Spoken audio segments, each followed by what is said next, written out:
orang percaya menjadi pemenang, bahkan lebih dari pemenang. Mari semuanya bernyanyi, bertepuk tangan bagi Tuhan.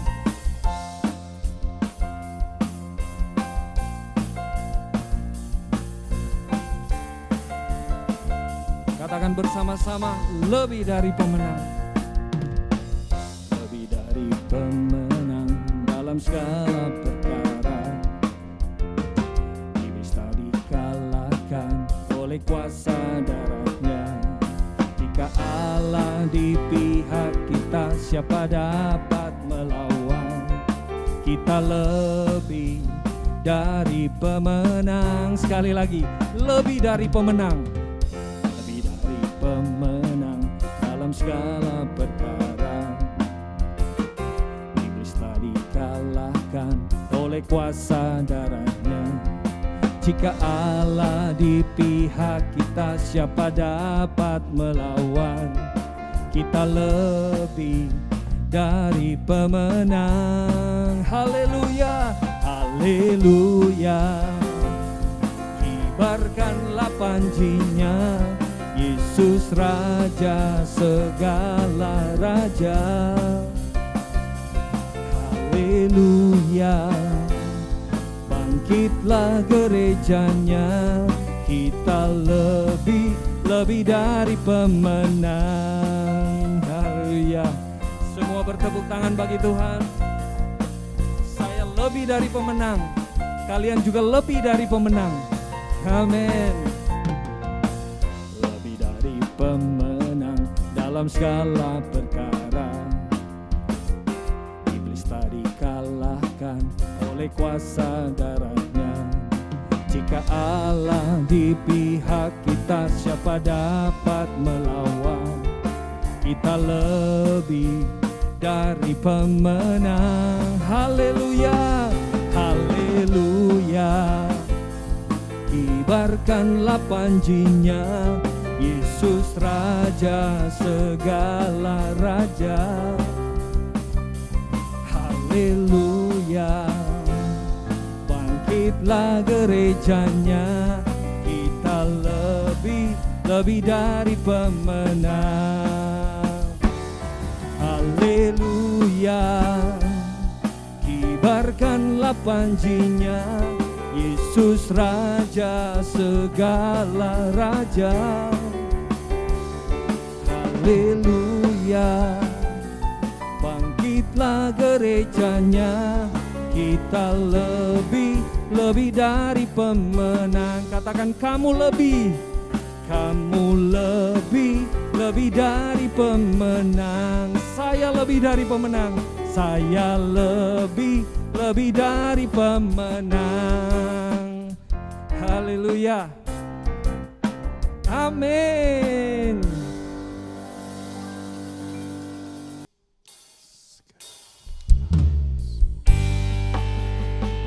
Semua karena anugerah-Mu Tuhan. Ya Yesus. Hidup kami saat ini Tuhan. Kami terima anugerah yang besar dalam hidup kami. Karena kasih-Mu Tuhan. Haleluya.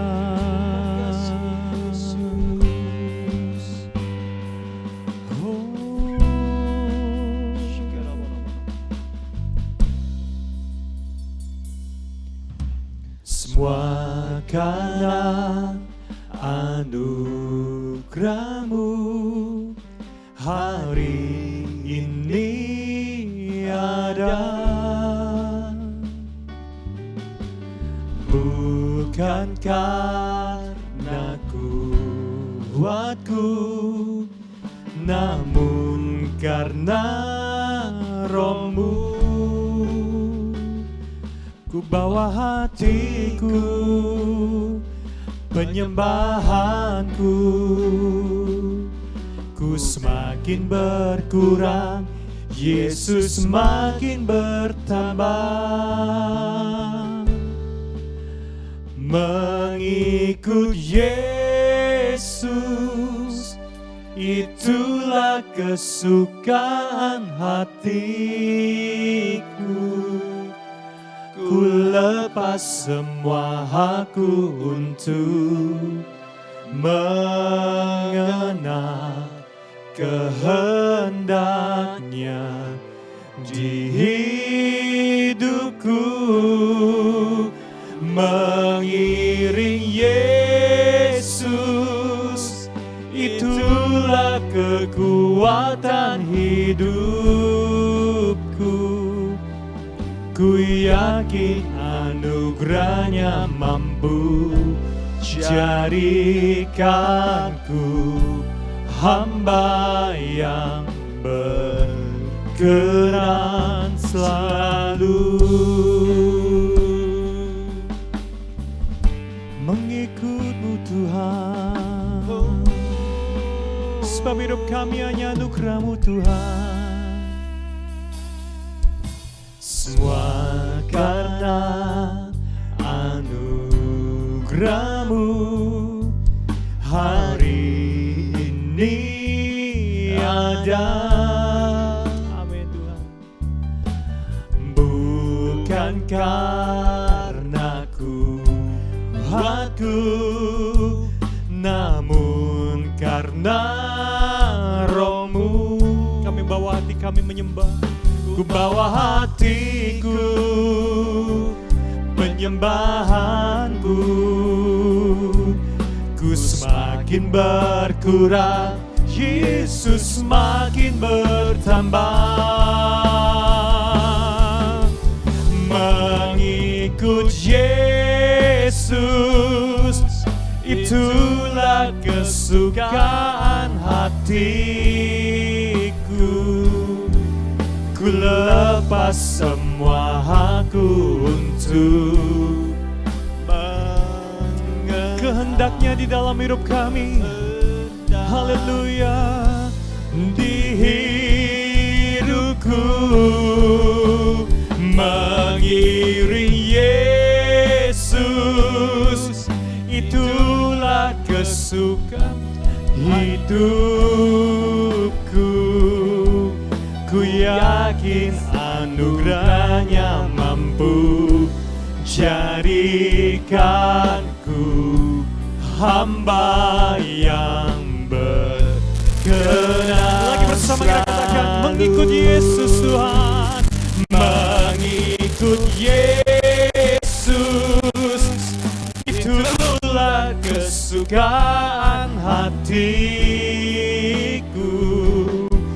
Ku lepas semua hakku untuk kehendaknya di dalam hidup kami. Haleluya. Di hidupku, mengiring Yesus, itulah kekuatan hidupku. Ku yakin anugerahnya mampu jadikanku hamba yang berkenan selalu. Haleluya. Haleluya. Kami mau menyembah Engkau Tuhan. Kami rindu menyembah Engkau lebih dalam lagi. Inilah kami anak-anak-Mu Tuhan. Terima kasih. Kami mau mengikut Engkau, kami mau mengiring Engkau Tuhan. Di dalam segala keadaan, di dalam segala keadaan. Haleluya. Meskipun kami masih anak-anak Tuhan, tetapi kami tahu Tuhan, sekali kami mengikut Engkau, sekali kami mengiring akan Engkau Tuhan, kami tidak akan pernah kembali kepada hidup kami yang lama. Haleluya, haleluya. Terima kasih Bapa, terima kasih Tuhan. Haleluya.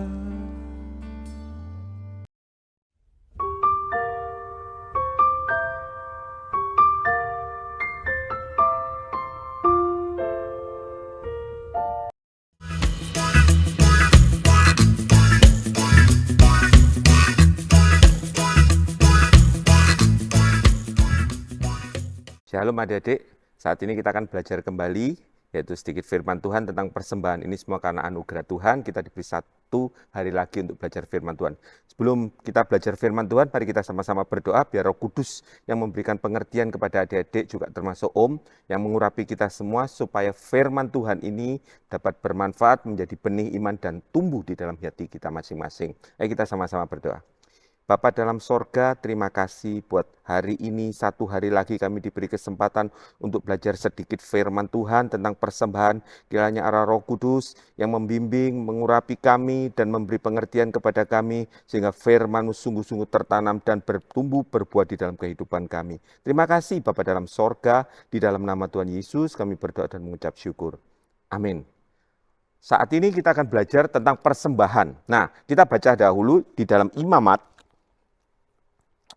Imamat pasal yang ke-22, ayat yang ke-19 sampai 21. Kita baca Imamat pasal 22, ayat 19 sampai 21. Maka supaya Tuhan berkenan akan kamu, haruslah persembahan itu tidak bercela. Ini penting sekali, persembahan kepada Tuhan pada saat perjanjian lama terutama itu tidak boleh bercela. Binatangnya harus yang sempurna. Dan dari lembu jantan, domba atau kambing, segala yang bercacat badannya janganlah kamu persembahkan, karena dengan itu Tuhan tidak berkenan akan kamu. Segala yang cacat dari suatu persembahan, Tuhan tidak berkenan. Nah, apa maksudnya nanti kita akan belajar. Juga apabila seorang mempersembahkan kepada Tuhan korban keselamatan sebagai pembayar nasar khusus atau sebagai korban sukarela dari lembu atau kambing domba, maka korban itu haruslah yang tidak bercela, supaya Tuhan berkenan akan dia. Janganlah badannya bercacat sedikit pun. Nah, kita akan belajar tentang persembahan. Persembahan, tata cara ibadah dalam perjanjian lama itu berbeda dengan cara perjanjian baru. Karena perjanjian lama itu hanyalah berupa bayangan dan dilakukan secara jasmani atau lahiriah. Nah, kita lihat kenapa perjanjian lama itu dilakukan secara lahiriah. Kalau dari kita lihat Kejadian, yaitu Adam itu secara fisik bisa bertemu dengan Tuhan. Tetapi setelah jatuh di dalam dosa, hubungannya terpisah. Tetapi mereka sudah terbiasa bertemu secara lahiriah. Karena itu ibadahnya pun dilakukan secara lahiriah.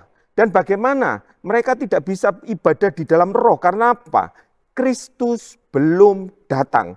Dosa belum ditebus. Sehingga apa? Roh Kudus tidak bisa tinggal di dalam manusia. Sehingga mereka beribadah secara lahiriah. Persembahannya berupa binatang-binatang secara lahiriah. Kita baca di dalam Yohanes, pasal apa buktinya bahwa ibadah cara perjanjian lama itu secara lahiriah. Kita baca di dalam Yohanes, pasal yang keempat. Yohanes pasal yang keempat, ayat yang ke-23 sampai 24. Tetapi saatnya akan datang dan sudah tiba sekarang bahwa penyembah-penyembah benar akan menyembah Bapa dalam roh dan kebenaran. Sebab Bapa menghendaki penyembah-penyembah demikian.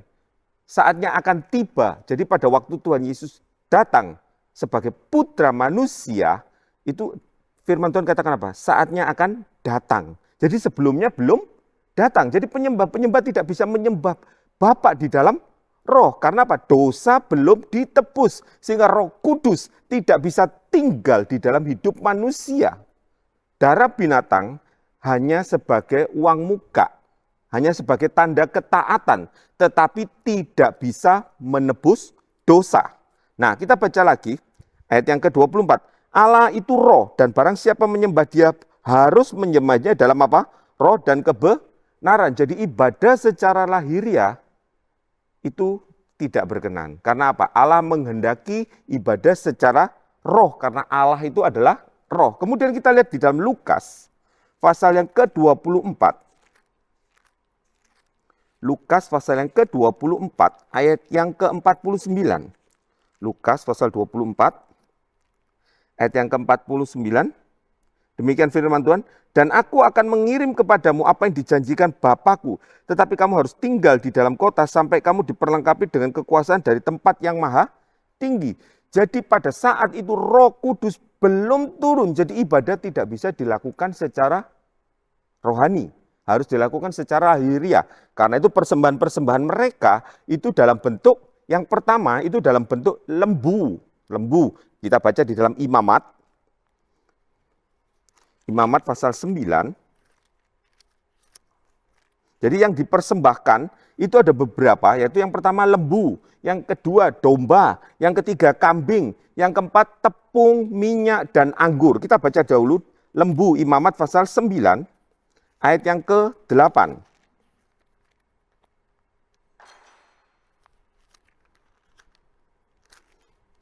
Imamat pasal yang ke-9, ayat yang ke-8, demikian firman Tuhan.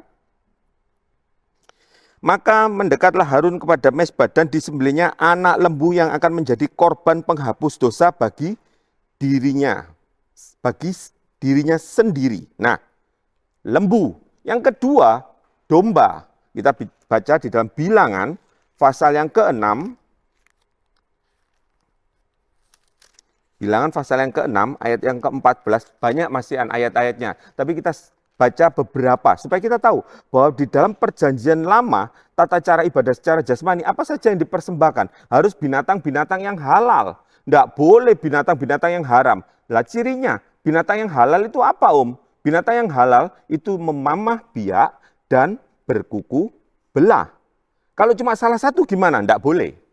Harus keduanya, syaratnya harus keduanya memamah biak dan berkuku belah. Nah, kita lihat domba itu memamah biak, dia juga berkuku belah. Kita baca di dalam Bilangan pasal yang ke-6 ayat yang ke-14. Bilangan pasal yang ke-6 ayat yang ke-14, demikian firman Tuhan. Dan ia harus mempersembahkan sebagai persembahannya kepada Tuhan apa? Seekor domba jantan berumur setahun yang tidak bercela untuk korban bakaran, dan seekor domba betina berumur setahun yang tidak bercela untuk korban penghapus dosa, dan seekor domba jantan yang tidak bercela untuk korban keselamatan. Nah, domba ini paling banyak dipakai persembahan. Karena apa? Untuk penghapus dosa, korban keselamatan, dan macam-macam.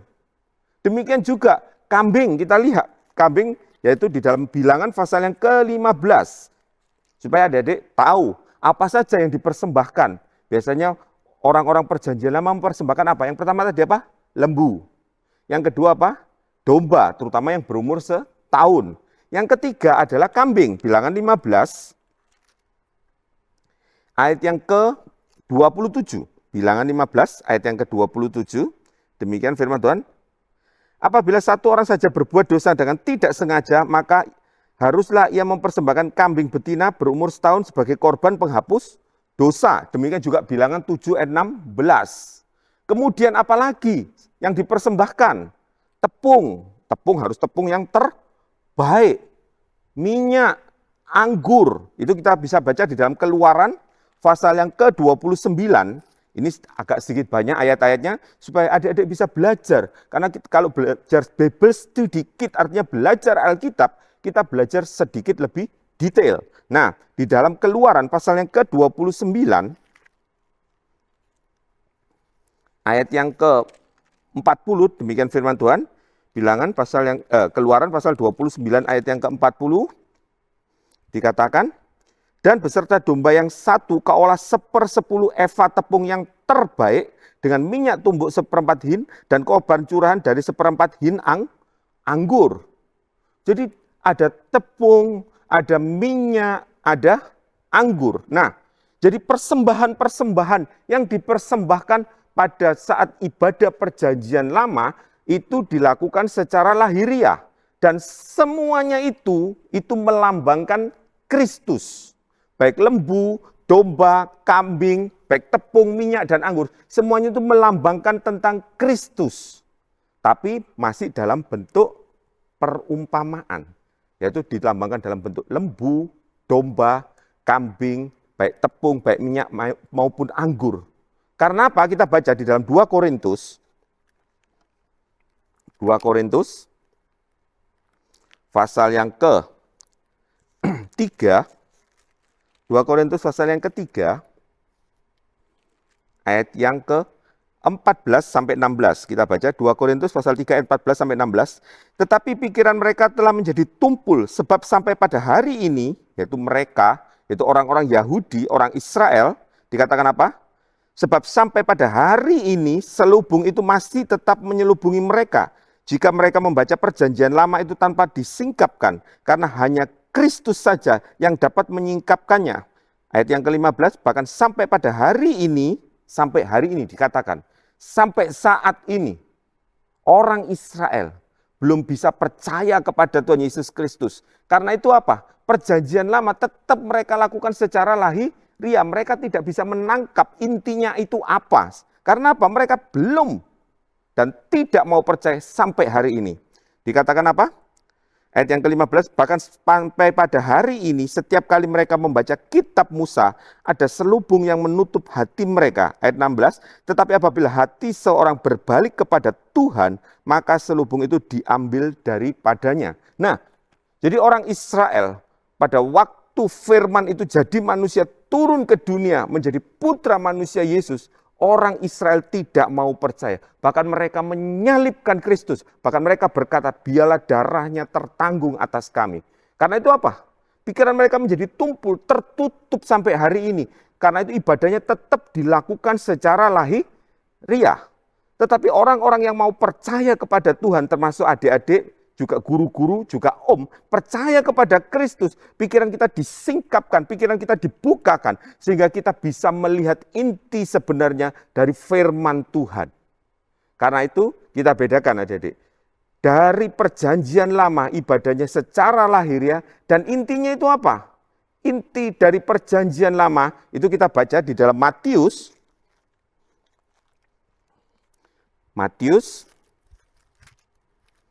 pasal yang ke-22, Matius pasal yang ke-22, ayat yang ke-37 sampai 40. Matius 22, ayat yang ke-37 sampai yang ke-40. Kita baca, jawab Yesus kepadanya, kasihilah Tuhan Allahmu dengan segenap hatimu dan dengan segenap jiwamu dan dengan segenap akal budimu. Itulah hukum yang terutama dan yang pertama, dan hukum yang kedua yang sama dengan itu ialah kasihilah sesamamu manusia seperti dirimu sendiri.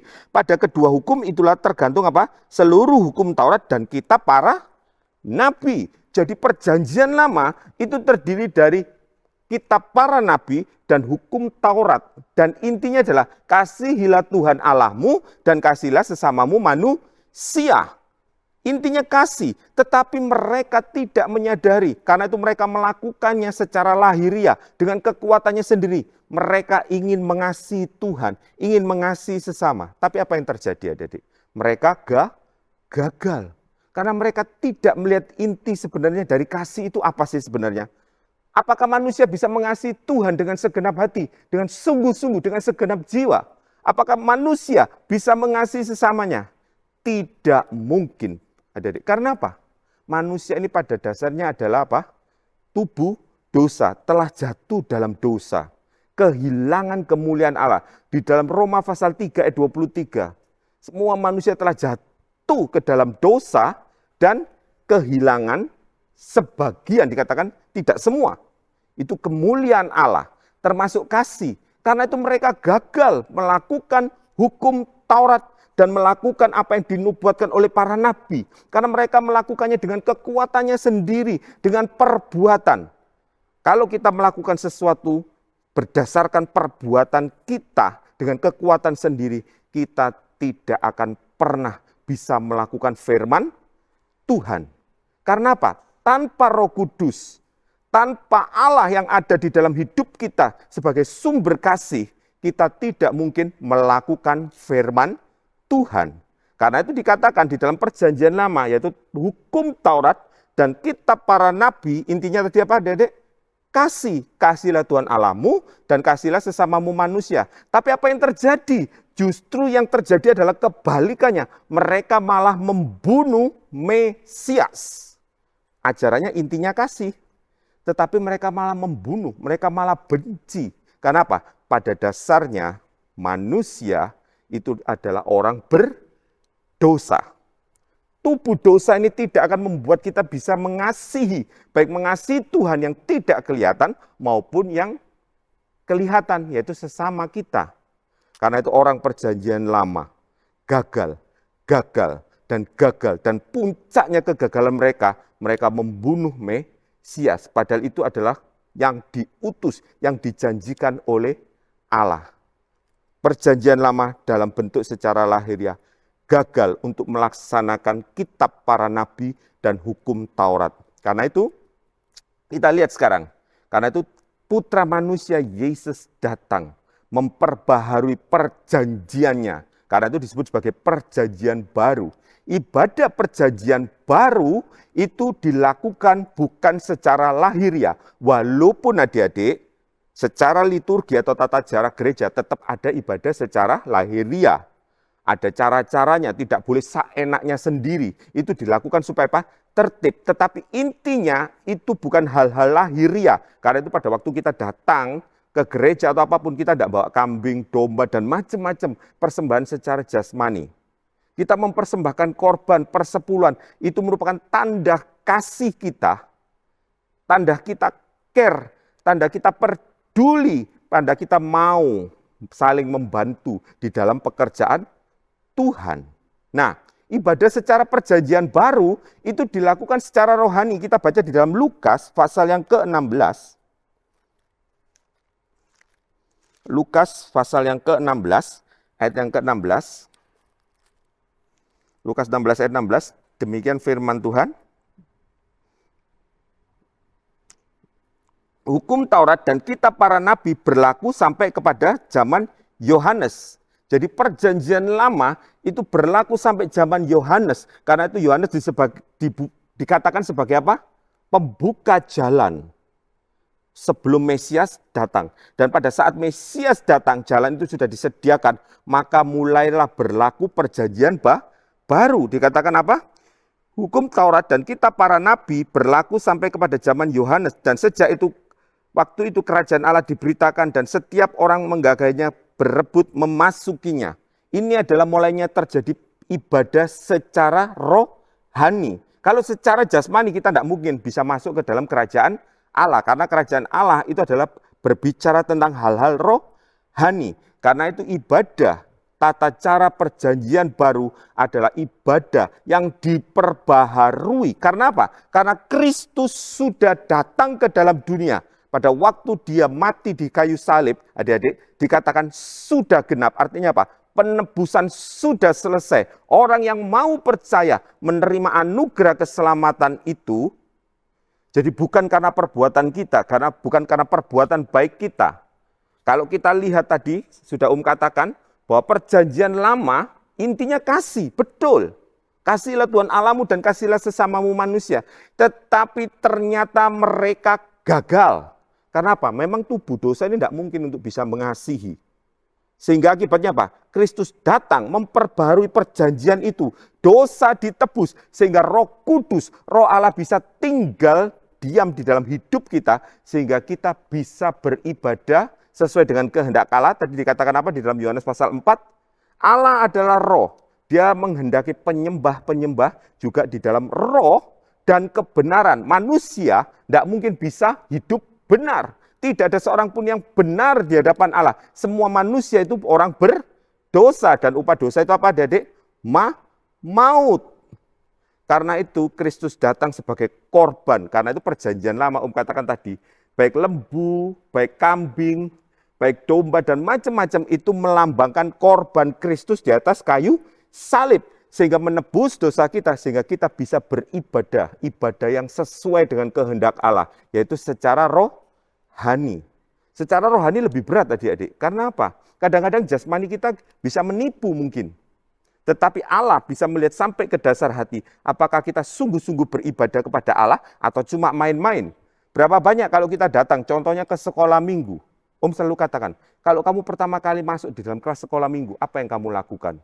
Banyak yang kadang-kadang ngomong-ngomong sendiri kepada teman-temannya. Atau macam-macam, bahkan pada waktu ibadah, ada yang masih main gadget, ada yang masih ngomong-ngomong. Allah melihat, secara jasmani aja kamu tidak bisa beribadah, apalagi hatimu. Karena itu kita belajar adik-adik. Di dalam kasih karunia, itu kelihatannya lebih mudah, padahal tidak. Itu lebih sulit. Karena apa? Karena Allah melihat sampai ke dasar hati. Tapi kalau kita mau taat, segala sesuatunya lebih mudah. Karena apa? Kita pakai kekuatan dari Roh kudus, bukan secara lahiriah. Untuk mengasihi itu lebih mudah. Kenapa kok mengasihi lebih mudah? Nanti kita lihat. Kita baca lagi di dalam Roma pasal yang ke-14 ayat yang ke-17. Roma pasal yang ke-14 ayat yang ke-17. Sebab kerajaan Allah bukanlah soal makan dan minum, tetapi soal kebenaran, damai sejahtera, dan sukacita oleh Roh Kudus.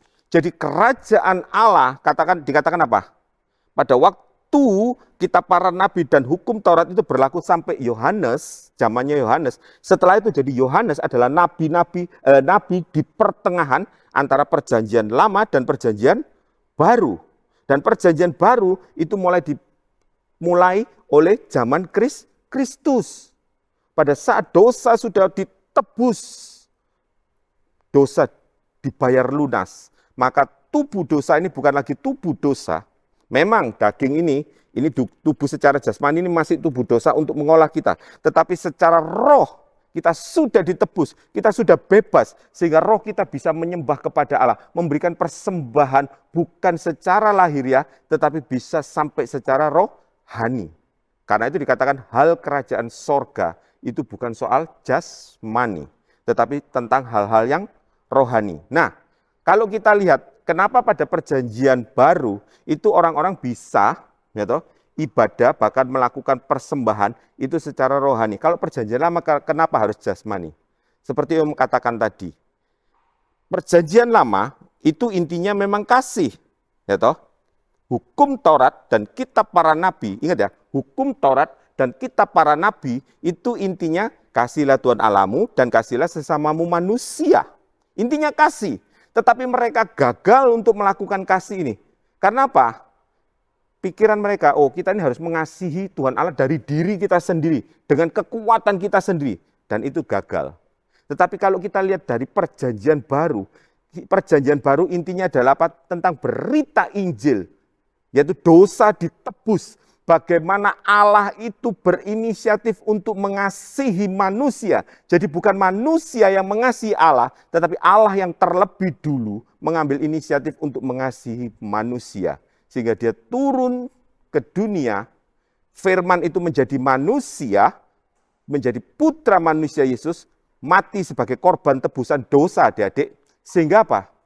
Sehingga hidup kita bisa diubahkan jadi baru. Kasih Allah bisa masuk ke dalam hidup kita. Sehingga kalau ada kasih Allah di dalam hidup kita, kita pun bisa mengasihi Allah dengan segenap hati, segenap jiwa, segenap kekuatan, dan segenap akal budi. Juga bisa mengasihi manusia seperti diri kita sendiri. Karena apa? Karena Allah yang berinisiatif dulu turun ke dunia, memberikan kasih-Nya, bahkan korban, sehingga kasih itu masuk di dalam hidup kita. Sehingga kita bisa mengasihi. Paham ya? Jadi perbedaan antara perjanjian lama dan perjanjian baru. Kalau perjanjian lama, manusia dituntut untuk mengasihi. Tetapi ini dari kekuatan dirinya sendiri. Tapi kalau perjanjian baru kita mengerti bahwa Allah berinisiatif. Jadi bukan dari manusia. Manusia tidak mungkin bisa mengasihi Allah. Tidak mungkin bisa mengasihi sesama manusia. Karena pada dasarnya kita adalah orang apa tadi? Orang berdosa. Tubuh dosa ini menyeret kita untuk terus benci. Jadi kalau adik-adik benci dan benci, itu artinya apa? Bahwa dosa masih menguasai hidup kita, adik-adik. Tetapi kalau kita sadar, setelah Kristus mati di atas kayu salib, kita menerima anugerah itu, maka kasih Allah itu masuk ke dalam hidup kita. Sehingga kita bisa menyalurkan kasih Allah kepada sesama. Kita bisa mengasihi Allah dengan sungguh-sungguh karena ada kasih Allah di dalam hidup kita. Jadi di dalam 1 Petrus kita baca 1 Petrus pasal yang pertama. 1 Petrus pasal 1 ayat yang ke-10 sampai ke-12 dikatakan 1 Petrus pasal 1 ayat 10 sampai 12 dikatakan keselamatan itulah yang diselidiki dan diteliti oleh nabi-nabi. Jadi inti dari perjanjian baru adalah keselamatan atau berita Injil, berita kesukaan di mana Allah memberikan keselamatan lewat anaknya, yaitu firman yang jadi manusia turun ke dunia menjadi manusia sepenuhnya, bukan menjadi Allah dan manusia, tapi benar-benar menjadi manusia sepenuhnya karena keilahiannya tinggal. Dia tidak membawa ibaratnya baju, seolah-olah dalam tanda kutip identitas keilahiannya dalam dunia. Banyak orang kadang-kadang katakan, lu nek Tuhan Yesus itu, Om, sebagai manusia, gitu, kok bisa tahu ini dan itu? Itu bukan dari dirinya sendiri, tapi Roh Kudus yang tinggal di dalam. Itu yang memberitahukan. Dan karena anak atau putra manusia Yesus itu selalu taat, semakin lama dia semakin peka. Jadi sangat gampang Roh Kudus memimpin. Tapi kalau adik-adik di dalam hidup ini, kalau Roh Kudus ngomong A, kamu lakukan B. Kalau Roh Kudus ngomong C, kamu lakukan D. Akibatnya apa? Suara Roh Kudus itu makin lama makin lemah. Suara daging, hawa nafsu kita, itu yang akan semakin keras. Sehingga kita menuruti keinginan kita sendiri. Tapi beda dengan putra manusia Yesus. Semakin dia taat, semakin peka.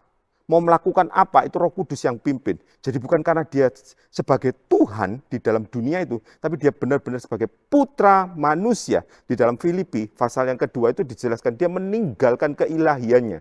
Dia turun sebagai manusia, dia mau jadi korban. Kalau dia sebagai Tuhan, dia tidak akan bisa mati. Karena itu dikatakan apa? Yang mati itu dalam keadaannya sebagai manusia. Nah, jadi bedanya PL dan PB, kalau PL itu adalah intinya adalah kasih, tapi dari diri sendiri, akibatnya gagal. Mengasihi Tuhan dan mengasihi sesama gagal.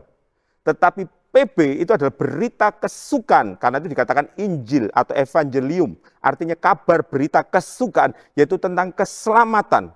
Kalau kita sudah diampuni dosa kita sudah ditebus darah Yesus, sehingga Roh Kudus bisa tinggal di dalam hidup kita, Roh Allah tinggal di dalam hati kita, sehingga apa? Kasih itu bisa menguasai hidup kita, sehingga kita bisa sungguh-sungguh tulus mengasihi Tuhan dengan sungguh-sungguh. Dan kita bisa mengasihi sesama. Karena apa? Tuhan sudah ingatkan, kamu lebih dulu sudah dikasihi oleh Allah. Dosamu sudah diampuni. Kalau kamu tidak mengampuni, maka dosamu sendiri tidak akan diampuni. Sehingga kita dengan lebih mudah, kita ingat, oh iya ya Tuhan sudah mengampuni, karena itu aku harus mengampuni. Kita baca di dalam Roma pasal yang kelima. Kita lanjutkan dulu 1 Petrus tadi. 1 Petrus pasal yang pertama, ayat yang ke-10 tadi. Keselamatan itulah yang diselidiki dan diteliti oleh nabi-nabi yang telah bernubuat tentang kasih karunia yang diuntukkan bagimu. Itulah berita Injil. Jadi perjanjian baru itu adalah berita Injil. Dan mereka meneliti saat yang mana, yang bagaimana yang dimaksudkan oleh Roh Kudus yang ada di dalam mereka, yaitu Roh yang sebelumnya memberi kesaksian tentang segala penderitaan yang akan menimpa Kristus dan tentang segala kemuliaan yang akan menyusul sesudah itu. Jadi perjanjian lama intinya adalah berita kesukaan. Kristus menderita, mati di kayu salib, tapi bukan cuma mati, dia bangkit, duduk di sebelah kanan Bapa. Nanti kita akan belajar, artinya apa di sebelah kanan dan sebelah kiri. Nanti kita akan belajar kalau ada waktu. Nah, kemudian dikatakan apa? Ayat 12, kepada mereka telah dinyatakan bahwa mereka bukan melayani diri mereka sendiri, tapi melayani kamu dengan segala sesuatu yang telah diberitakan sekarang kepada kamu. Dengan perantaraan mereka, yaitu oleh Roh Kudus yang diutus dari sorga. Menyampaikan apa? Berita Injil kepada kamu, yaitu hal-hal yang diingin diketahui oleh malaikat. Bayangin adik-adik. Kita ini menerima anugerah, kita bisa memperoleh berita Injil, kita bisa mengerti itu karena Roh Kudus. Malaikat sekalipun itu tidak bisa mengerti. Sampai malaikat itu ingin mengetahui apa itu Injil. Tetapi oleh kasih karunia, kita bisa mengerti tentang Injil, yaitu kasih Allah. Karena kita mengalami kasih Allah. Atau ingat ya, bahwa bukan manusia yang mengasihi Allah, bukan manusia yang mengasihi sesama manusia, tetapi Allah berinisiatif memberikan kasih-Nya lewat pengorbanan Kristus di atas kayu salib, sehingga kita, karena kasih Allah, kita bisa mengasihi Allah. Karena kita menyalurkan kasih ini, juga kita bisa menyalurkan kasih kepada sesama manusia. Itulah ibadah cara perjanjian baru. Sehingga arti persembahan dalam perjanjian baru pun mulai berubah. Persembahan-persembahan, Om catat beberapa aja. Nah, persembahan di dalam perjanjian baru yang pertama yaitu persembahan ucapan syukur. Kita baca di dalam Ibrani. Jadi bukan lagi kambing domba, lembu, sapi, dan macam-macam. Tetapi secara rohani yang pertama adalah ucapan syukur. Kita baca di dalam Ibrani pasal yang ke-13 ayat yang ke-15. Sebab itu marilah kita oleh Dia senantiasa mempersembahkan apa? Korban syukur. Kita Aneh sekali, ini kok syukur aja kok perlu korban ya. Dikatakan korban syukur kepada Allah, yaitu ucapan bibir yang memuliakan namanya. Nah, korban syukur. Kalau dalam kondisi yang enak, tidak ada terjadi apa-apa, mudah sekali bersyukur. Tapi bersyukur itu cuma ucapan bibir belaka. Tetapi kalau orang itu berada di dalam kondisi yang sangat sulit, tetapi dia yakin bahwa apa yang dikerjakan Tuhan itu yang terbaik, dan dia bisa mengucap syukur pada saat Tuhan belum tolong, itulah yang disebut korban. Walaupun perasaan hati mungkin segala sesuatunya tidak enak, tapi kita bisa menaikkan syukur. Walaupun hati kita sakit, mungkin habis disakiti teman atau macam-macam, tapi kita tetap bisa bersyukur, bisa mengampuni. Itulah yang dikatakan apa? Korban syukur. Itulah ucapan bibir yang memuliakan Allah. Dalam kondisi yang tidak enak, tetap bisa bersyukur, bisa memuliakan Allah dengan bibir. Itu adalah korban syukur yang memuliakan Allah. Dan dikatakan di dalam Efesus pasal yang kelima, dikatakan Efesus pasal yang kelima, ayat yang keempat. Efesus pasal 5. Demikian juga perkataan yang kotor, yang kosong, atau yang sembrono, karena hal itu tidak pantas, tetapi sebaliknya ucapkan apa? Syukur dari kecil. Banyak adik-adik kadang-kadang dari kecil itu biasa kadang-kadang latah. Nanti kalau orang Surabaya jatuh sedikit, kesandung sedikit sudah meso. Kadang-kadang kalau ada pelajaran yang susah sedikit, contohnya kayak matematika, waduh mate aku. Ngomong yang sia-sia. Tetapi belajar sekarang tentang persembahan ini. Persembahan yang memuliakan Allah adalah apa? Ucapan bibir. Yaitu bersyukur kepada Tuhan, bukan dalam kondisi yang enak, tapi juga dalam kondisi yang tidak enak. Artinya apa? Ucapan syukur dalam segala kondisi. Mosok isa Nah, kalau secara tadi katakan, kalau perjanjian lama, kita tidak mungkin bisa. Karena apa? Dosa belum ditebus. Roh Kudus tidak bisa tinggal di dalam hidup kita. Jadi kita lakukan dengan kekuatan sendiri, tidak mungkin. Tetapi kita sekarang ini zaman anugerah. Darah Yesus sudah dicurahkan. Dosa sudah ditebus. Roh Kudus tinggal. Roh Allah yang adalah kasih. Sumber kasih. Maka kita bisa. Filipi pasal 4 ayat 13 dikatakan apa? Segala perkara dapat kutanggung di dalam Dia yang memberi kekuatan kepadaku. Segala perkara dalam segala kondisi memang sulit. Tetapi kalau kita mau dalam kondisi apapun mengucap syukur, itu adalah ucapan bibir yang memuliakan Allah. Dan Allah sangat berkenan akan ucapan syukur. Itulah persembahan yang pertama di dalam perjanjian baru. Persembahan yang kedua itu apa? Wahyu pasal yang kita lihat Wahyu pasal yang ke-5 ayat yang ke-8.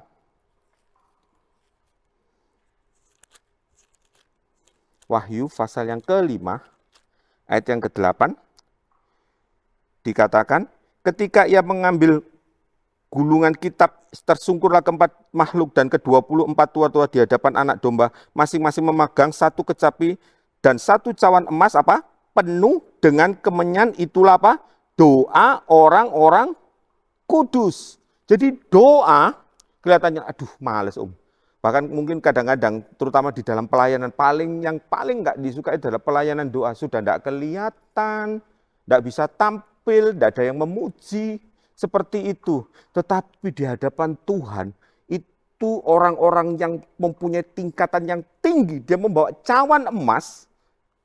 Dalam analoginya itu berisi kemenyan. Dan dikatakan apa? Itulah doa orang-orang kudus. Di dalam skema suci adik-adik, seperti kalau kita belajar, yaitu peralatan yang paling dekat dengan tabut, yaitu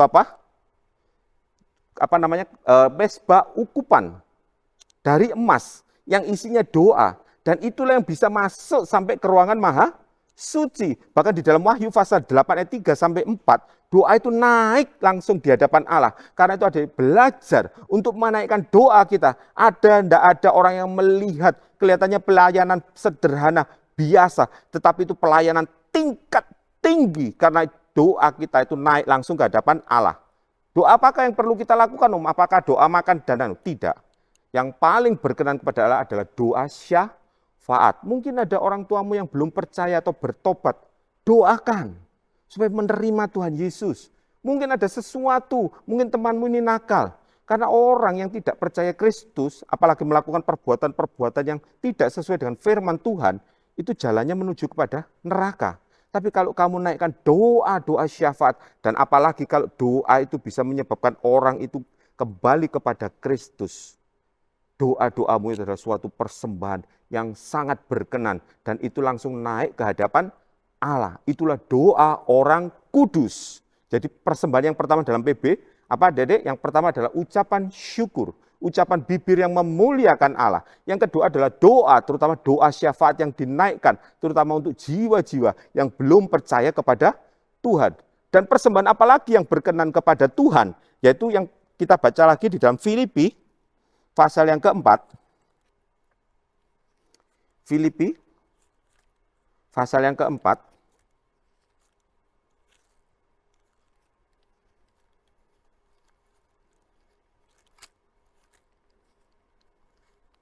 Filipi pasal yang keempat, ayat yang ke-16 sampai ke-18. Karena itu di Tesalonika pun kamu telah 2 kali mengirimkan bantuan kepadaku, tetapi yang kuutamakan bukanlah pemberian itu, melainkan apa?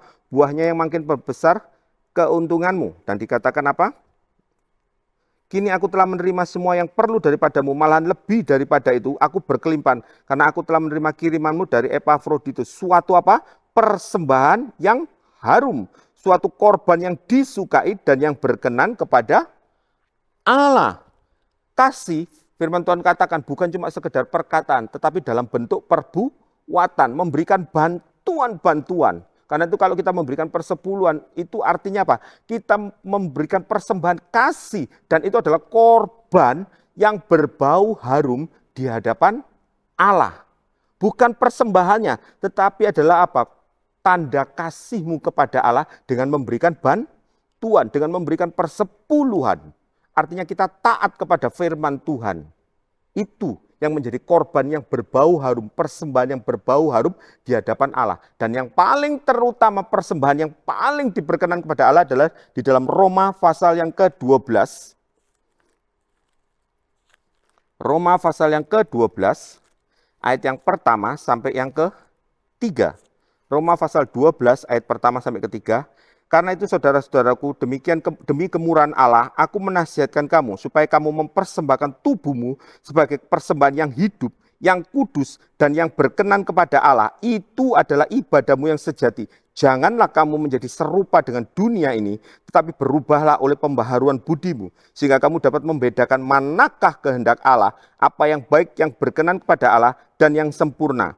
Berdasarkan kasih karunia yang dianugerahkan kepadaku, aku berkata kepadamu, setiap orang di antara kamu, janganlah kamu memikirkan hal-hal yang lebih tinggi daripada yang patut kamu pikirkan, tetapi hendaklah kamu berpikir begitu rupa, sehingga kamu menguasai diri menurut ukuran iman yang dikaruniakan Allah kepada kamu masing-masing. Mempersembahkan tubuh, artinya apa? Kita harus mempunyai cara hidup yang berbeda dari dunia. Berpikir yang sederhana, ibaratnya berpada apa yang Tuhan berikan, kita lakukan, kita syukuri, mempunyai cara hidup yang berbeda dari dunia. Itulah persembahan yang paling berkenan, itu persembahan seluruh kehidupan kita kepada Allah. Biar hari ini kita belajar tentang persembahan-persembahan yang berkenan kepada Allah, menjadi ibadah kita yang sejati di hadapan Allah. Tuhan Yesus memberkati. Mari kita berdoa. Bapa dalam sorga, terima kasih kami telah belajar tentang persembahan-persembahan, terutama dalam hidup, di dalam kasih karunia-Mu. Ajari kami untuk mempersembahkan seluruh hidup kami sebagai persembahan yang hidup, yang kudus dan berkenan kepada Allah, mulai dari sejak kecil. Terima kasih Bapa dalam sorga, kami percaya firman-Mu sudah memberkati kami semua, dan hamba-Mu mohonkan biarlah dengan berkat kasih Allah Bapa, anugerah Tuhan Yesus Kristus dan persekutuan Roh Kudus memberkati kami semua, mulai saat ini sampai Tuhan Yesus datang kembali. Yang percaya bersama-sama katakan, amin. Tuhan Yesus memberkati.